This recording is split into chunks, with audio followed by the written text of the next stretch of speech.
தோசை வச்சுருக்கேன், சாம்பார் சாதம் வச்சுருக்கேன். உனக்கு என்ன வேணும்? சோத்தினி சோத்தினி இங்கே பாருங்க, இதுதான் எங்கள் வீட்டு சோறு திணி. சாம்பார் சாதத்தை சாப்பிடுது பாருங்க. கொஞ்ச நேரத்துக்கு முடி வெள்ளை சாதம் வச்சுட்டேன், அவசரத்துக்கு சாம்பார் ஆகலை. வெள்ளை சாதம் வச்சுட்டேன், அதை களைச்சிட்டு சாப்பிடாம போகுது.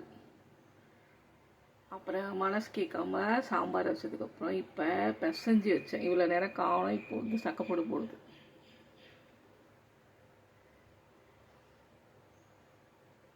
ஓய் மோ, எங்க உன்னோட தோழி டிஃபனை வச்சு எவ்வளோ நேரம் ஆகுது?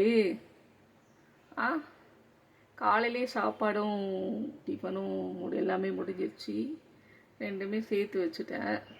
ஃபஸ்ட்டு இவ உக்காந்தானே அவசரத்துக்கு வெள்ளை சாதத்தை வச்சா, தோசையை தூக்கி தூக்கி அதானே எப்போதும் போல் போடல, அது மாதிரி போட்டு ஒன்று கூட வாயில் வைக்கல.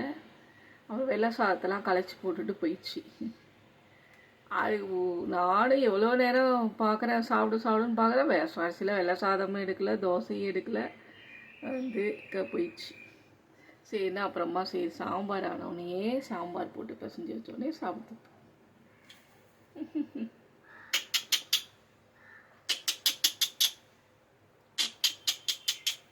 இன்னொன்று பறந்து போகுது. இந்த சைடு உட்காந்துருக்கும் உங்களுக்கு இவ்வளோ நேரம்.